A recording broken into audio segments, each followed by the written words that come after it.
Magandang araw po muli sa atin mga sir at welcome back na naman po sa aking channel. At ngayong araw po ay isi-share ko lamang po itong kunting kaalaman yan, kunting idea lamang po sa ating mga motor tungkol po dito sa tinatawag nating accessories wear. Yan po. Ito po ay simpleng video lamang sa mga nakakaalam na, pero ito po ay laking tulong sa mga baguhan pa lamang sa mga nag-wirings or sa mga nagmumotor. Yan po, para po may idea kayo tungkol po sa inyong mga motor, lalong-lalo na sa mga wirings. Yan po. Dito po sa drawing na aking pinapakita sa inyo or nakikita nyo, ito po yung ating ignition switch. Yan po, drawing po natin yung ignition switch. Yan po. Kung makikita nyo po dito sa ating ignition switch ay may dalawang wire lang po. Yan po. Sa ibang motor po ay 4 na wire po, sa mga lalong-lalo na sa mga pantra, yung mga pantra scale gaya ng TMX, yung mga Euro, Rosing, yan. 4 po yung mga wire ng kanilang ignition switch. Pero dito po sa drawing natin ay 2 lang po ang aking nilagay. Yan po.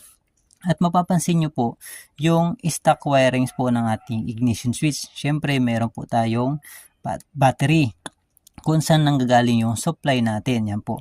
Dito sa ating ignition switch, may kita po nyo dyan, yung isang wire po dyan ay kulay red. Yan, kulay red po yung isang wire na yan. Ito po.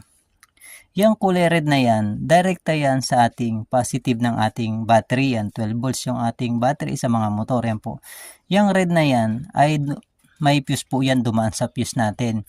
Kadalasan po mga fuse natin ay 15 ampere po. Yan, 15 amp. Yung mga stock na fuse natin sa ating mga motor. Yung kulay red na yan ay palagi pong may supply. Lalong-lalo po pag may karga yung ating battery. Yan po, nakadirect po yan sa positive ng ating battery. Yan po, 12 volt supply po yung supply niyang red na yan. Tapos, may kita nyo po dyan sa inyong motor, lalo-lalo na pag dalawang wire lang. Kadalasan makikita nyo, yan pa, iba-iba po kasi yung accessories wire ng ating mga motor. Ang mga kulay ng accessories wire, pag Honda po yung motor nyo, kulay black. Yan, black. Kapag Yamaha, brown. Kapag Suzuki, orange. Yan, orange. Tapos kapag Kawasaki, brown din. Yan, brown din sa Kawasaki. Yan po. Yan yung mga kulay ng mga accessories wear ng kanya-kanyang motor. Yung mga China Motors po, nakapattern po yung kanilang mga accessories wear dito sa Honda, kulay black. Yan po yung iba't ibang, kung ang motor mo ay Honda, black yung accessories wear sa inyong ignition switch. Kapag Yamaha, brown. Kapag Suzuki, orange. Kapag Kawasaki, brown. Yan po. Yung tinatawag nating accessories wire, yan po, nagkakaroon lamang po siya ng supply yan kapag naka-on yung ating ignition switch. Yan po. Pagka-on ng ignition switch nyo, yung supply sa kulay red, lalabas dito sa inyong accessories wire. Yan po. Diyan sa inyong accessories wire. 12 volts din po ang lumalabas dyan. Kung ano yung dito galing sa ating battery, siya yung lalabas dito sa ating accessories wire. Yan po, accessories wire. Yan po, or ECC, tinatawag natin sa ating mga diagram. Yan po mga sir. Ano-ano nga ba yung mga sinusupplyan ng ating accessories wire sa ating mga motor? Yan, sa iba't ibang parts ng ating motor. Yan, pero siyempre dito po yung mga sinusupplyan ng ating accessories wire sa ating mga motor. Kaya napaka-importante po ng linya ng ating accessories wire. At dito pa lang malalaman na natin or may troubleshoot na natin kung ano yung mga nawawala sa ating mga accessories wire. Yan po, gaya na lamang po yung ating starter. Yun, yung ating push button sa ating mga motor. Pag yung motor ay positive trigger, yan po, syempre galing po yan sa ating accessories wire po, yung ating starter. Yan po. Pero pag negative supply po, naka-direct na doon sa ating starter relay yung positive. Yan po. Pag negative, yung inyong starter relay. Yan po. Pag yung starter relay ay positive, yan po, galing po yan sa ating accessories wire, yung supply ng ating starter or yung ating push button. ang dumadaan sa inyong push button ay positive galing sa ating accessories wire. At sunod naman natin yung inyong headlight. Yan po, pag battery operated ang inyong headlight, matik po yan ay galing din sa ating accessories wire or main supply ng ating handle switch sa right handle. Yan po, matik po yan yung inyong headlight ay battery operated galing sa ating accessories wire. Ganon din po sa ating park light sa ating mga motor. Yan po, park light or tail light. Yan po.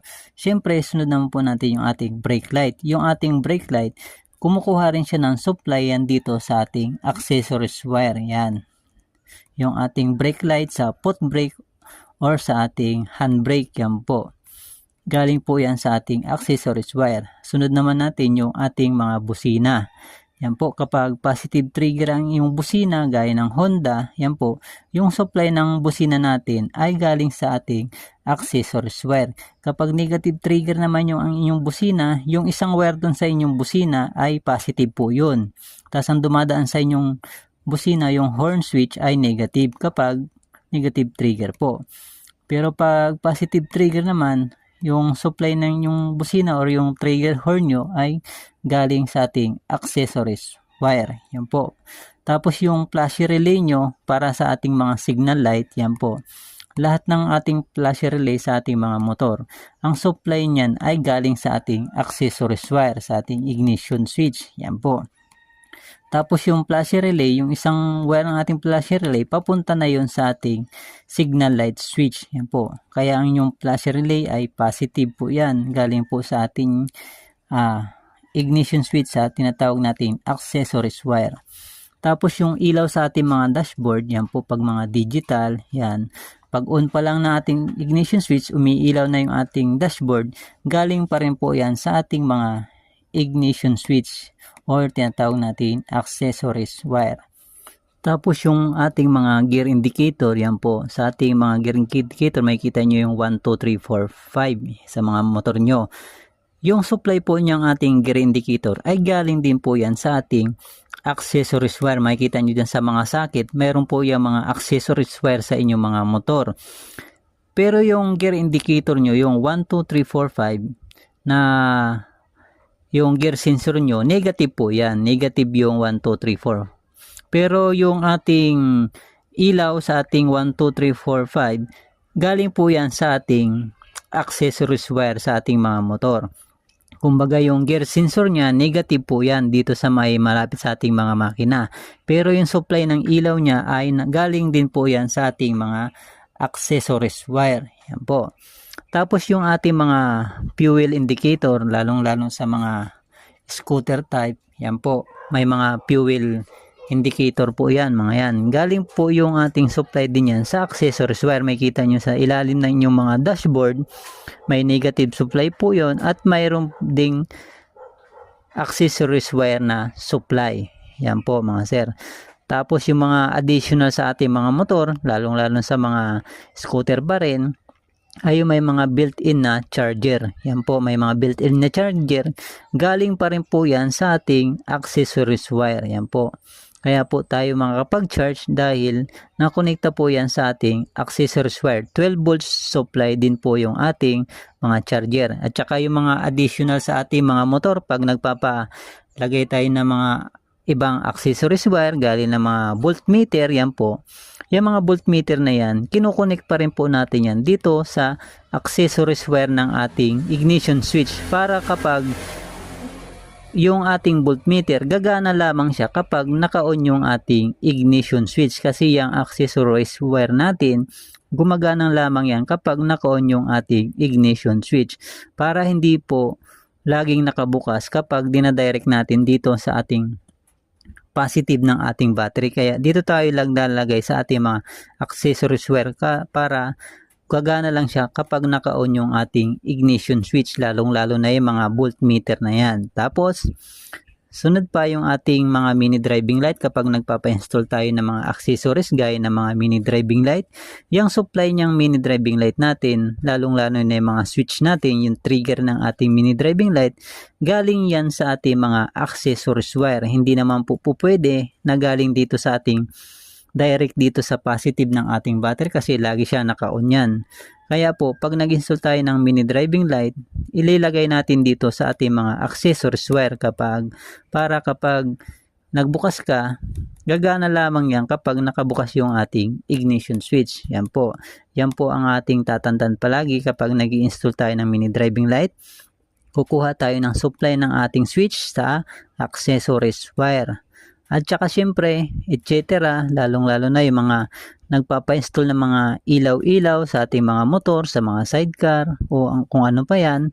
Basta pag magdadagdag tayo ng accessories, lalong-lalo sa mga ilaw, kukuha pa rin po tayo dito ng supply sa ating mga accessories wire, lalong-lalo na kapag naglalagay tayo ng mga relay sa mga kinakabit nating mga accessories. Kung kaya po napaka-importante nitong malaman natin yung mga connection nitong ating mga accessories sa ating mga motor para alam natin kung saan tayo mag-troubleshoot kapag nawala yung ating starter, headlight, brake light, horn, flashy relay, dashboard, sa ating ilaw sa dashboard, gear indicator, fuel, charger, voltmeter sa ating mga mini driving light.